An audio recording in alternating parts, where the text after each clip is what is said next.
Hello, friends. Uncle Marv here with another episode of the IT Business Podcast, and we're back with another video preview of the upcoming ASCII Edge tour.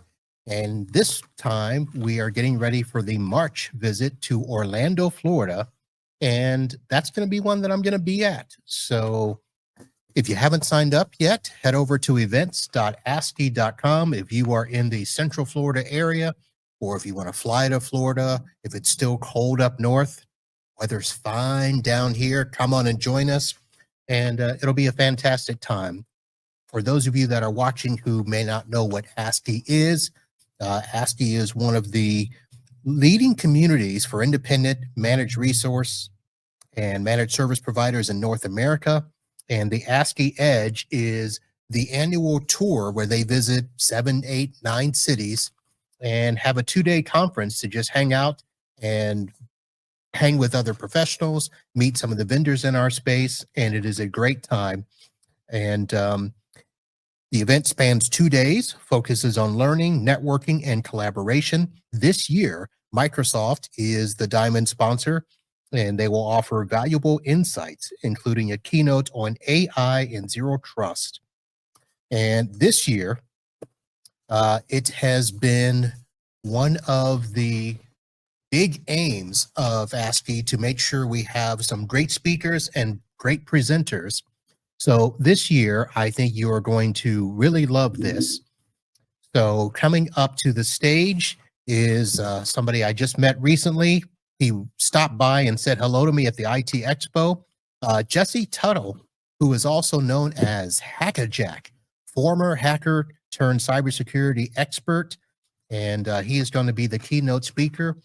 The session is titled "The Mind of a Hacker," or "Inside the Mind of a Hacker," something to that effect, right, Jesse?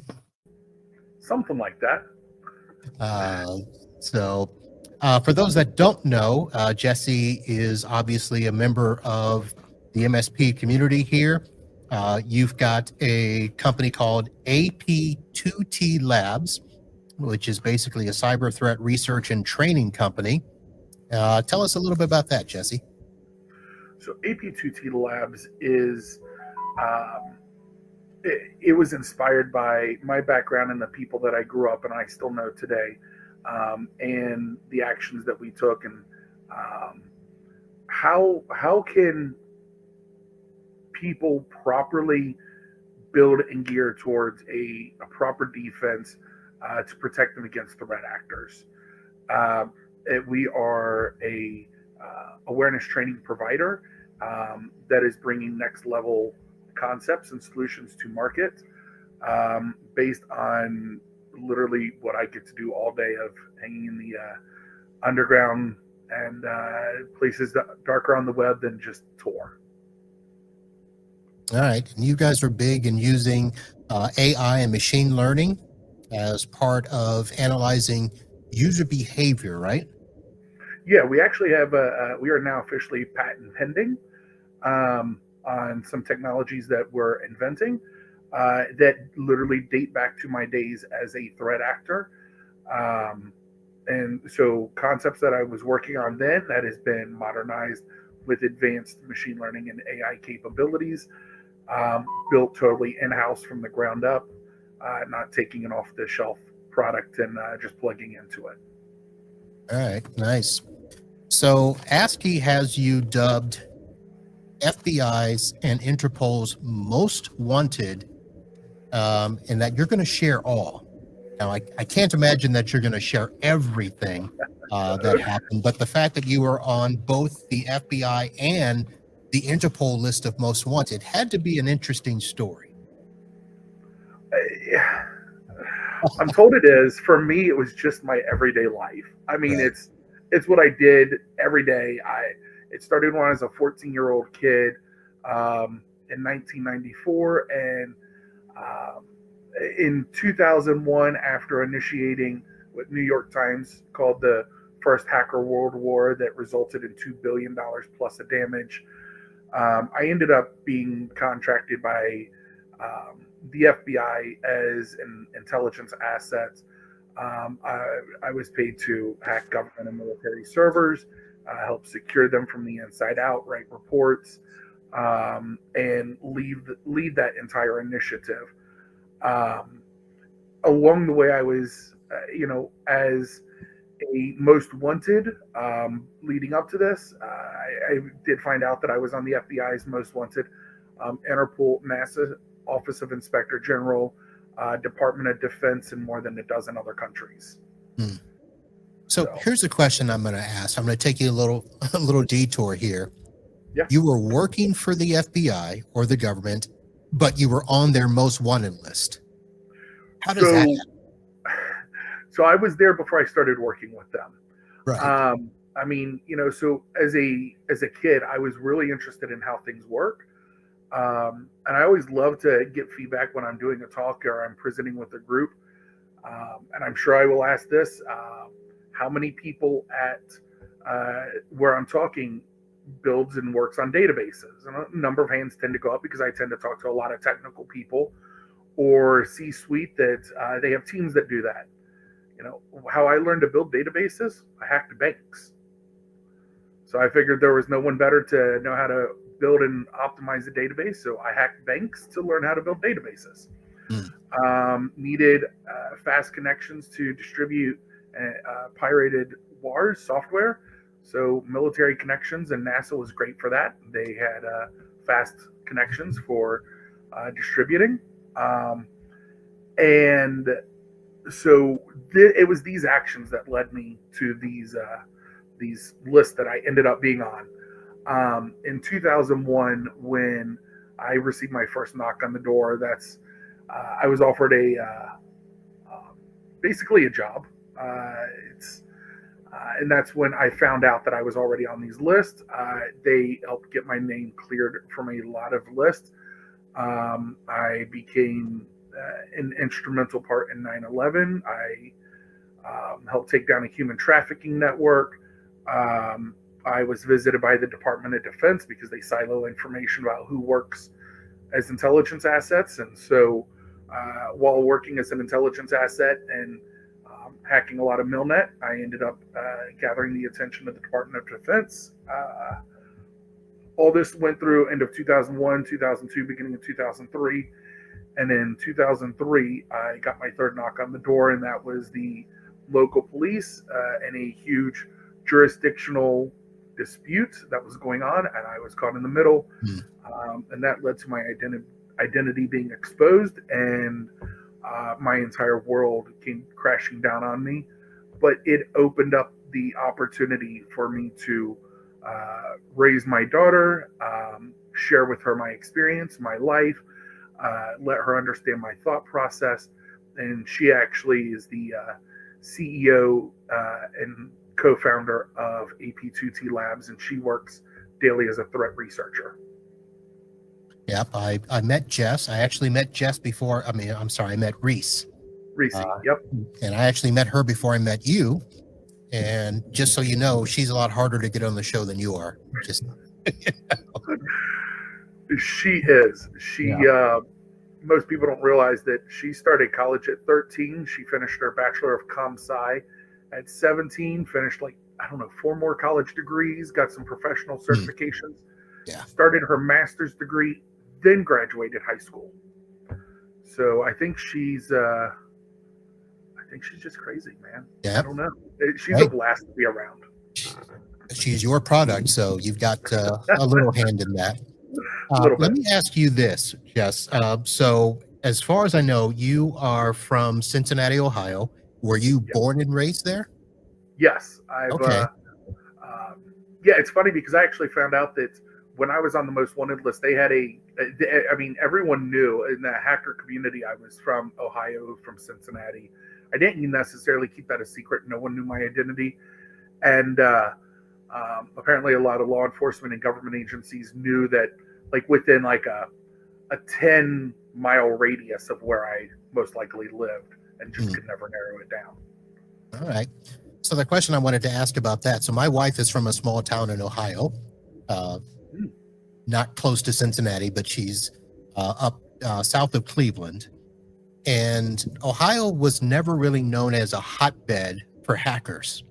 So how did that become a thing for you that you were able to do so much from a place like Ohio? So we are not what most people would think of as a hotbed for hackers. We are a hotbed for tech, and I didn't realize it at the time, but um, uh, the number of Fortune level companies that are from Cincinnati. Um, I mean, we have GE, Kroger, Procter and Gamble. I mean, some of these companies, they are big into tech. Some of them actually help build out parts of the internet, like GE. The entire 3 dot block of the IPv4 address is owned by GE. They still own their entire IP address block of that. And it was a lot of that was built here out of Cincinnati. When Mall Bell was broken up into various Bell companies, there's Bell South, all these different Bells. Well, there was Cincinnati Bell because the research and development going on in Cincinnati was so huge that, and how the market worked, Cincinnati got their own Bell company when Mall Bell was broken up. These are things I've just learned after the fact. I didn't realize the tech community here. My introduction was through my grandfather. He worked for GE, and he was an engineer there. And so my first computer was a gift from him. It was a hand-me-down. It was like 10 years old. It was an Apple II, and it's just what opened the door for me. So, yeah. All right. So I don't want to get too deep into your history because you're going to be sharing that at the ASCII Edge events. I want to be able to save some juicy nuggets for them. Of course, a lot of your information is out on the internet. You have a very healthy Wikipedia page. I still, you know what, I'm going to be honest. I still have a hard time just wrapping my head around that I have a Wikipedia. It's maintained by a professor in her semester classes at the Asian School of Cyber Law. I was in one of their textbooks, or I am in one of their textbooks. They have some lessons that I'm included in. I'm in a number of actually college textbooks as case studies. So, it just mind blows me still. Yeah. Now, I know that Wikipedia is kind of like a self-patrolling thing. It's almost anybody can go in and do a Wikipedia thing. Now, do they confirm stuff with you, or do you sometimes see stuff up there? It's like, I didn't do that. So any Wikipedia article that is flagged as a biography, which mine is heavily scrutinized. There is an entire, I learned all this just because she told me as they went through the process. There's an entire peer review process of Wikipedians and experts that has to go through and review it, and it gets very heavily scrutinized. Most biographies that do get published are taken down in like the first 30 days. Mine's been up for more than a year. It was inspired because of a keynote talk I did in February of 2024, and the professor reached out and said, "Hey, would you be okay with us doing this? By the way, you're in one of our textbooks," and told me about what they did. And I was like, I really don't care. Go ahead. But it's been quite an interesting journey just having that. Yeah. All right. So again, you're going to be at all of the remaining ASCII events all the way up through the ASCII Cup in Philadelphia. I'll see you next week in Orlando. If there was a tease or a takeaway that you want people to get by attending these events and listening to you on stage, what do you think that would be? So as I will share my background, the other thing that I hope people do definitely realize is not all threat actors are the same. There are tons of different motivations. Unlike a scammer who's typically their motivation is purely financial, mine was that of curiosity. Like I said, I learned to make databases by hacking banks. Most scammers, it's business to them. And I didn't necessarily realize this when I was younger. I learned of some of the evils that existed in the world during my work as an intelligence asset. I didn't actually understand that the multiple cyber wars that I caused, that has given rise to modern day data compliance, has been cited in like the European Council on Information Warfare. I'm mentioned in these things and in hearings about why data compliance and backup and regulations needed. I never really thought about it. But I also never thought about human trafficking, never thought about human sacrifice. I never thought about these aspects are part of the scamming community. And what I really love is today I get to work as a threat engineer to build next generation awareness training based on how threat actors truly work, not just some 2012 template that's being passed around, or some template that looks good and sounds good on paper and makes sense, but I get to actually experience how to bring the thought process of an attacker to an end user and give them a reality eye-opening opportunity. So I don't know how much I'll get to go into that on stage, but I think there will be a presence of that. And I think, though, hearing my background, it will give people the opportunity to go, hey, not every threat actor is the same, because everyone's used to the scammer or the hacker that's Right. demanding a ransom. And the hacker, that is not a hacker. That's a script kiddie, someone that's downloading a tool that is best classified as a scammer. If there is money involved, you are dealing with a scammer, and that's one of the worst to deal with, because morals typically go out the window. People don't understand that. Right. Let me ask one more question. You brought to mind, do you watch the show Criminal Minds? Or have you ever watched this show? No, I know of it. My parents actually have watched every episode. Okay. So there's a character on there named Penelope Garcia, and she is their cyber guru that they brought into the behavioral analysis unit.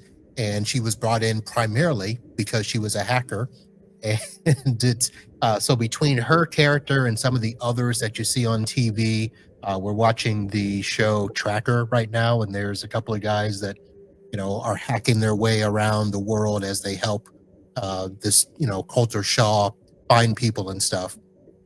Again, I didn't prep you for this, but is there any real correlation between those characters that we see on TV and what's really out there? There is.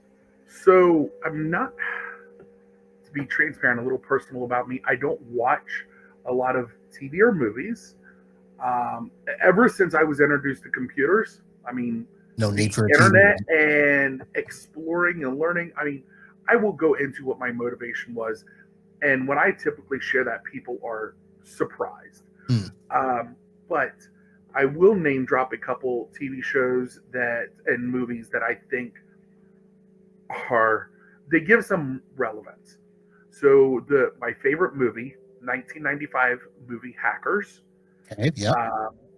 Angelina Jolie co-stars in that. It's one of her early films. That is great in just learning the cultural feel of the hacker community. If you get contacted by a threat actor that is demanding money and ransoms, they are not a hacker. They are, I mean, it is so far outside the hacker culture. Hackers want to preserve data. We want to explore. We want to, I mean, our problem is that we are just maliciously curious. Yeah, I mean, curious. You want to poke uh, around and see what you can see. yes, yes. So there's another show that I watched part of, and um, Mr. Robot. Mr. So Robot. Okay, I Mr. was wondering if that Yes. was it.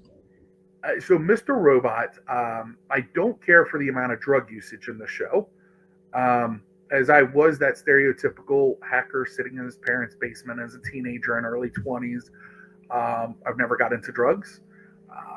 I've always been too weary of that to damage my brain. So I don't. I'm actually put off by the drug usage in the show and some of the mental problems that he goes through, which I don't quite understand or follow why that's in there, other than storyline. But it's interesting. The show creators would go to DEF CON and other events and conferences and interview to verify that what they want to do in this show is actually plausible and possible. So everything that is done in the show has a proof of concept behind it that works. When it comes to super hackers, that the Felicity Smoke of Arrow, or some of these other people, no, I mean no, but I say that with a caveat because the movie Swordfish, I believe, guys in locked up criminal hacker. They come to get him out. Someone, I don't remember how it unfolds, but he's given 5 minutes to hack into a system at gunpoint or something like Yep, that. yep. We used to literally sit around on IRC and make jokes about how what took him 5 minutes we did in 30 seconds. So, I mean, yes, system penetration at mass can be extremely quick. I was an exploit developer. I wrote exploits for 0 days that I found in FTP and web server and Microsoft products. So from Windows to Office, Outlook, that's what I specialized in. And then I would build fully weaponized code to distribute to trade. I also built a bot. This is something I've never shared. I think I will probably dive into it more at ASCII because there's a lot of automation here. But I built an IRC bot that worked as a command and control center for fully automated hacking. So everything, any exploits that I developed, 0-day exploits, any exploits I could get my hands on, if someone wanted access to my command and control bots for use, they would have to provide me 0 days that I would bake into it. There is some examples online still today of where that bot took actions that are documented in record. But I mean, hacking a lot of schools, universities, government, military, fortune level companies, going in through the FTP server or web server was a matter of seconds. Yeah.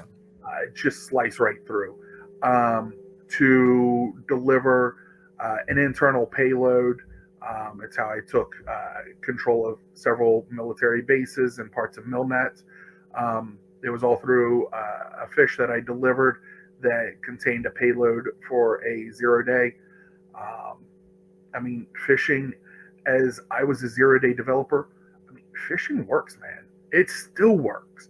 I remember in the mid 90s being on AOL and talking about distributing pirated software, WARs at the time. That's where, I mean, phishing existed before that, but that's the term phishing, everything that all originated in mid 90s AOL WARs communities, and I was there for it.